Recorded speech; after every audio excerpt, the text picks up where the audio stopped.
Kakainis ka talaga, Janice. Ikaw na naman ang kasama sa top at kulelat na naman ako. Nasa iyo na ang lahat. Mayaman, maganda at matalino. Kakainis ka talaga. Bulong ni Karen. Walang kamalay-malay si Janice na tinuturing siyang kakumpetensya ng kanyang kababata at kaibigan. Bakit parang galit sa akin si Karen? Mainit na naman ang ulo. Ano bang nagawa ko? Daing ni Janice sa katabi niya sa upuan na si Joy. Alam mo na, Besh, ayaw niyang malampasan mo siya eh. Ang taas naman ng grades mo, Besh. Talino mo talaga, grabe. Ani Joy. Anong magagawa ko? Sa matalino ako eh. Buong pamilya namin matalino. At hindi ko yun kasalanan. Basta malinis ang konsensya ko. Hayaan mo na ang Karen na yan, Besh. Hayaan mong lalong pumangit at matsugi sa inis. Ingkit kasi maganda ka na, sexy pa, at matalino pa. Eh siya, anong meron? Maitim na, pangit pa at loser. At nagtawanan ang grupo ni Janice at halata iyon ni Karen. May araw ka rin, Janice. May isa pa akong alas. Lalampasan kita sa finals. Hindi mo magugustuhan ang gagawin ko. Magugulat kayo, bulong ni Karen. Mahaba-haba pa ang pagsasamahan ng magkatunggaling si Janice at Karen. Nananatiling nakikipagplastikan si Karen kay Janice kahit halata naman ni Janice na naiinis sa kanya ang kaibigan. Malimit na nilalambing ni Janice si Karen at tinatanong kung bakit nagagalit sa kanya. Pero hindi masabi ni Karen ang totoong dahilan. Pero alam ni Janice kung bakit. Bata pa lang sila. Pagbago ang damit ni Janice, laging galit kong tumingin si Karen at agad nagbabago ang mood nito. Napupunan na ito ni Janice. At dahil hindi siya pinalaki ng kanilang magulang na palaaway, hinahayaan na lang niya si Karen. At ngayon, pareho sila ng course sa kolehiyo. Lalong naging komplikado ang kanilang samahan. Mas naramdaman ni Janice ang insecurities ni Karen sa kanya. Nako, nasilip ko kay Sir John. Dalawa lang ang mali mo, Besh. Jack, magagalit na naman si Karen. Kasi nakita ko bagsak si Karen. Hindi man lang umabot sa 50 ang points niya, Bes. Bulong ni Joy. Ano ba yan, Besh? Nakaka-stress naman. Baka mamaya ipakulam na ako ni Karen yan. Alangan naman, kahit alam ko ang sagot sa exam, imali ko ang sagot. Alang-alang sa kanya. Sagot naman ni Janice. At sa bawat exam nila, at habang tumatagal ang kanilang samahan, natuto nang maging manhid si Janice. Ayaw kasi niya ng gulo. Mabait kasi si Janice at ginagamit niya ang kanyang talino. Hindi siya basta-basta nakikipag-away. Kung kaya naman, pinapakisamahan niya ang isang tao kahit kaplastikan lang ang gagawin niya. Pag dumarating ang pagkakataon na nataasan na naman niya sa exam si Karen, si Janice na ang umiiwas dahil ayaw niya ng gulo. Nagpapalamig lang siya at hinahayaan na lang niya si Karen at kusa siyang umiiwas sa kaibigan at lumalayo siya pagpapalapit na ito. Ang isa pang problema ni Janice, iisang barangay lang ang kanilang lugar. At kahit sa kanilang street, pag naiinis sa kanya si Karen, nakakakinig siya ng masasakit na salita na ipinaparating naman ng kanilang mga kababata. At iyon ang ayaw na ayaw ni Janice sa ugali ni Karen. Nagkataon pa naman na may kaya sa buhay si Janice kumpara kay Karen. Seaman kasi ang ama ni Janice, samantalang taxi driver ang ama ni Karen. At pag alam ni Janice na malamig ang ulo ni Karen, siya ang kusang lumalapit. Lalo na't may padala muling bagahe ang kanyang ama. Ang unang-una niyang inaabutan ay ang pamilya ni Karen. Besh, heto pakibigay naman sa nanay mo. Lotion at saka sabon. At ito ang sayo, chocolate at pabango. Sana magustuhan mo Sige, diyan ka na. At ako ay may lalakarin pa. Masama kasi ang pakiramdam ni Mama at kailangan ko pang ibili ng gamot sa butika. Sana magustuhan mo yan. Malambing na wika ni Janice. Nakangiti namang tinanggap ni Karen ang ibinibigay ng kaibigan. Pero sa isip nito, may masama na naman itong puna sa ipinakita sa kanyang kagandahang asal ni Janice. Arte ng babaeng ito. Akala yata patay gutom kami sa chocolate at kung ano pa ba itong ibinigay niya. Sarap itapon. Pasalamat siya. Paborito ni Inay ang lotion na ito. Yabang-yabang ng Janice na ito. Lagi na lang akong pinagyayabangan. May araw ka rin, Janice. Lahat ng pinapakita mo sa akin ito, pinagmumukha mo akong patay gutom. Gagantihan kita. Tandaan mo yan. At lalampasan pa kita. Tandaan mo yan. Bulong ni Karen. Walang kamalay-malay si Janice na sa kanyang pagmamagandang loob, siya pa pala ang lumalabas na masama. At wala naman sa kanyang isipan na mamasamain iyon ni Karen. Dahil mula pagkabata naman, alam ni Karen na ang ama niya ay isang seaman. At noon pa man, kahit hindi siya, ay inaabutan ni Janice ang ina ni Karen ng kung ano-ano mang padala sa kanila ng kanyang ama na nasa ibang bansa. Maging sa school, pag may mga event, at dahil nga maganda si Janice, lagi siyang center of attraction. At dahil college na sila, malimit na laging panlaban nila sa mga beauty contest man or academic ay si Janice at hindi nila napapansin si Karen. Siguro nga ay masakit para kay Karen na maitsapwera sa lahat ng event. At ang kanyang nakikita, puro papuri na lang kay Janice. At hindi naman kasalanan yun ni Janice. Pero para sa kanya, kontrabida si Janice sa buhay niya. Hanggang isinagawa na ni Karen ang bagay na pagsisisihan niya sa huli. Sir Frank, pa-cash out naman sa GCash mo. May babayaran lang ako sa library. Naiwala ko kasi ang ID at isang libro. Ani Karen. Of course naman, ikaw pa ba? Ano bang number mo? Marami kasing nag-cash out ngayon mga co-teacher ko. At magkano ang amount? Sabay titig ng professor kay Karen sa kanya. Kilala si Sir Frank sa kanilang eskwelahan na mabiro sa mga estudyante, lalo na't dalaga. At sabi-sabi pa nga ng iba, playboy daw ito at maraming pumapatol na estudyante para sa grades nila. Matagal nang pinag-aralan ni Karen ang katauhan ni Sir Frank at alam na niya ang diskarte ng lalaking ito. Kaya naman susugal si Karen kahit alam niyang sa huli siya ang talo.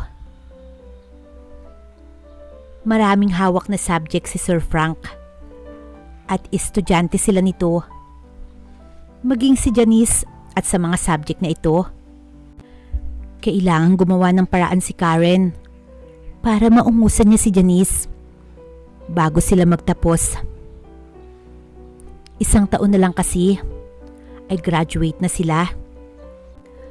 At hindi siya papayag na mauungusan muli siya ni Janice. Kailangan, kung hindi niya mauungusan, ay pareho dapat silang aakyat ng stage para sa karangalan. At buo na ang pasya ni Karen. Gagawin niya ang lahat para sa award at mataas na grades. Sir Frank, isi-save mo ang number ko ha, para kahit malayo ako or nasa bahay, pag ako'y magpapa-cash in isi-send ko na lang sa'yo. At para maging textmate na rin kita, sabay tawa ni Karen na parang batang nakikipaglaro. Hindi na bago si Sir Frank sa ganong laro. Alam na niya kung sino ang mga estudyanteng pwedeng pumatol sa kagaya niya. At dahil hindi naman minor ang kanyang mga estudyante, kahit kailan, hindi siya nagkaroon ng problemang legal. Dahil alam niya ang batas. Karamihan sa mga estudyante niyang babae, 20 anyos ang edad at hindi na minor. At wala siyang pinipilit kahit isa sa mga ito, at kusa silang lumalapit sa kanya. Kaya naman, kasabihan nga nila, sino ba namang manok ang tatanggi sa palay kung kusa na itong lumalapit? Kaya alam niya kung ano ang gustong ipahiwatig ni Karen. Kaya naman, game na game si Sir Frank sa laro ni Karen. Sige ba? Nakasave na ang number mo, ganda. Huwag kang mag-alala. Cash in lang ng cash in. At cash out lang ng cash out. Ako ang bahala sa iyo. Sabay kindat kay Karen. Nakaramdam ng pandidiri si Karen kahit hindi kasi magandang lalaki si Sir Frank. Maitim ito at madumi ang muka. Dahil siguro noong kabataan nito, marami itong pimples at halatang hindi malinis sa katawan. Kakadiri ang lalaking ito. Wala man lang akong naamoy na pabango. Ang dugyot. Pasalamat ka, professor kita. At kailangan kita. Kung hindi, di ako magtsatsaga sa'yo. Bulong ni Karen. Wala na sa tamang pag-iisip si Karen. Dahil sa inggit, kahit yata kakaibang nilalang, ay mananalangin siya. Mahigitan lang niya si Janice na para sa kanya, kalaban niya itong mortal. Malampasan lang niya ang kanyang kababata, napakasaya na niya. Habang si Janice, walang kaalam-alam sa mga binabalak ni Karen. At habang patuloy lang ito sa kanyang buhay na nag-aaral ng maayos. Dahil nahihiya siya sa kanyang ama, nagpapakahirap ito sa barko. Maibigay lang ang kanyang luho. Kaya susuklian niya ito ng mataas na grades at award. Oras na matapos na siya sa kolehiyo. Besh, napupun ako. Lagi na lang nakadikit si Karen kay Sir Frank, no? Siguro, alam mo kung anong klaseng pagkatao meron ng gurong natin iyan. Hindi kaya may binabalak si Karen? Ani Joy. Wag naman sana. Diyos ko, maawa siya sa sarili niya. Pag-aalala naman ni Janice. Nangingilabot nga ako, Vesh. Kagaya ng mga nabalitaan natin na estudyante ni Sir Frank.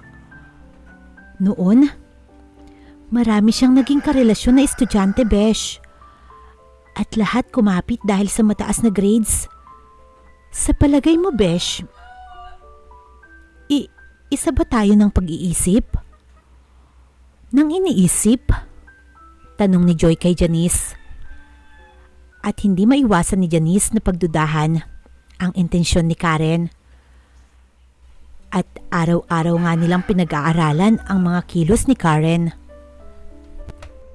At maging si Karen, ayaw man niya, Pero buo na ang kanyang loob. Gagawin na niya ang balak niyang masama. Nagsimula sa laging nagpapa-cash out si Karen kay Sir Frank. At hanggang nakikita na sila sa labas ng school. At kesyo, kukunin ni Sir Frank ang perang pang-cash in kay Karen. At doon, hindi na mapigilan ni Karen na magpakita ng motibo kay Sir Frank. Karen, ilang beses na tayong nagkikita sa labas. Tapatin mo nga ako. Hindi ka na bata at alam mo na ang ibig kong sabihin. Prangka ako, Sir Frank. Alam kong hindi ako maganda at hindi sexy. Pero kaya kong sumabay sa mga naging babae mo. Isa lang ang gusto ko, mataas na grado. At alam mo na, ani Karen. Napatawa si Sir Frank at sapat na ang kanyang narinig kay Karen. Paghandaan mo sa linggo, magkita tayo dito sa lugar na ito. At diretso tayong Tagaytay. Ayaw ko ng babaeng mahina ang loob at aartihan lang ako. Mataas na grado ang pinag-uusapan natin dito ha. At gusto mo ba academic achievements ka pa? Kaya kong gawan ng paraan yan. At hindi ka na maghihirap pa. At sa graduation, uulan ng award at maraming honors. Basta lahat ng gusto ko gagawin mo. Prangkang sambit ni Sir Frank. Napamulagat si Karen. Natumbok ni Sir Frank ang gusto niya. At nagsimula na nga ang maling plano ni Karen. At bawat kilos ni Karen, pinagmamasdan siya ni Joy at Janice. Sunday, maagang nagpaalam si Karen sa kanyang ina. Ang paalam, may tatapusing report at kailangan ng wifi connection. Natanaw na agad niya ang kotse ni Sir Frank at kulang na lang, magbago na ang kanyang pasya sa itsura pa lang ng kanyang professor na may makapal na bigote at mukhang kakaiba. Matanda at nakakapangilabot ang aura. Wala pang karanasan si Karen at yun ang kaya niyang ipagmalaki kahit hindi siya maganda at sexy. At yun ang kapalit ng mataas na grado at honors. At wala siyang pinagsisisihan. Kaya naman, hindi siya mapapahiya sa kanyang professor. Nice, Karen. Tara na. Nagugutom na ako. At baka biglang umepekto na ang aking magic capsule. Pabirong sambit ni Sir Frank. Lalo namang nangilabot si Karen sa tinura ni Sir Frank. Halos mistulang hayok na hayok ito habang pinabasa nito ang kanyang labi at nakatitig sa kanya. Sir Frank, baka mabangga tayo. Mamaya na yang kahayukan mo. Biro naman ni Karen. Habang nagdadrive nga ito, hindi maiwasan ni Karen ang mapalingon sa bagay na yun. Nangingilabot si Karen at hindi niya malaman kung ano ang kanyang mararamdaman ng oras na iyon. Sa loob pa lamang ng kotse ay kung ano-ano na ang ginagawa ni Sir Frank na pagpapapansin dito. Sinasakyan na lang ni Karen ang gusto ng professor niya dahil sa pagkakataong iyon, wala na siyang atrasan at kailangan na niyang makipaglaban sa gyera at dapat handa siya sa lahat ng mangyayari. Inabutan si Karen ng gamot ni Sir Frank at may mineral water. At sinabi nitong inumin iyon at dapat daw silang mag-ingat. Wala namang problema kay Karen at agad siyang sumunod sa gusto nito. Ayaw din kasi niyang mabuntis. Pagdating ng Tagaytay, halatang sanay na si Sir Frank sa lugar na iyon. Maging ang hotel, na pinuntahan nila ay kilala na ito at malayo pa lang sila. Nakangiti na ang mga staff sa kanya. Umorder muna ito ng pagkain at sinabing isunod na lang sa kanilang room. At hiyang-hiya si Karen sa mga staff at crew dahil tinitingnan siya mula ulo hanggang paa. Siguro marami na ang naisama ni Sir Frank sa lugar na iyon at wala na siyang pakialam pa dahil tinataasan na lang niya ng kilay ang mga ito, sabay titig din sa mga mata nila. Pagdating sa loob ng hotel, agad naligo si Sir Frank at paglabas ay naka-bathrobe na ito at bagong ligo na at ngiting aso kay Karen. Gusto mo bang mag-shower, Karen? Napahiya naman si Karen at pumasok pa rin siya sa CR at kailangan niyang lumaban ng patas. Dapat malakas din ang kanyang loob dahil kung hindi niya matatalo si Janice. Paglabas niya ng banyo, andoon na ang kanilang pagkain at kumakain na si Sir Frank. May alak din kaya yun ang unang dinampot ni Karen at agad itong lumagok at kailangan niyang kumuha ng lakas sa alak. Naka-bathrobe na lang si Karen paglabas ng CR. Iniwan na niya sa loob ng CR ang kanyang mga damit. Hindi naman siya ipokrita para magdrama pa. Agad na tumabi sa kanya si Sir Frank at agad siyang hinawakan nito. Nakaramdam si Karen ng kakaiba dahil ngayon lang may humawak sa kanya. Habang si Sir Frank ay medyo naparami na ang inom. Kaya naman nakipagsabayan siya at tumagay muli siya ng alak. Ganyan nga, Karen. Matuto kang lumaban at maging agresibo din. Hindi ka na bata. At alam ko namang kailangan mong gawin iyan upang kumuha ng lakas ng loob. Huwag kang mag-alala. Alam ko naman ang mga karanasan mo. Hindi kita mamadaliin at tuturuan pa kita. Sinasabi ko sa'yo, mararating mo ang hindi mo pa narating. Sabay halik kay Karen. Tama ka, Sir Frank. Wala pa akong karanasan. Pero kayang-kaya kong gawin ang gusto mo. Basta ang usapan natin, lahat ng gusto ko, susundin mo rin para patas tayo. Alam mo naman na ginusto ko ito. Pero ang pakiusap ko lang sa'yo, matuto ka ring magkaroon ng isang salita. Dahil ginagawa ko ito para sa grado ko. Saad ni Karen. Hanggang sa maramdaman na ni Karen ang init ng alak sa kanyang katawan. At dahil na rin sa kakaibang ginagawa ng kanyang katabi. Tingin niya, kaya na niyang gawin ang lahat. At naramdaman niya ang tila pag-iiba sa nangyayari. Unti-unti ay nilapitan siya ni Sir Frank. Hinaplos ang kanyang muka. Hinawakan sa magkabilang balikat. At unti-unti, dahan-dahan, ay hinalikan siya ni Sir Frank. At hindi nga nagtagal. Dahil sa alak na dumadaloy sa kanilang katawan. Dahil sa init na pinaparamdam ng alak sa kanila. Hindi nagtagal ay nangyari na nga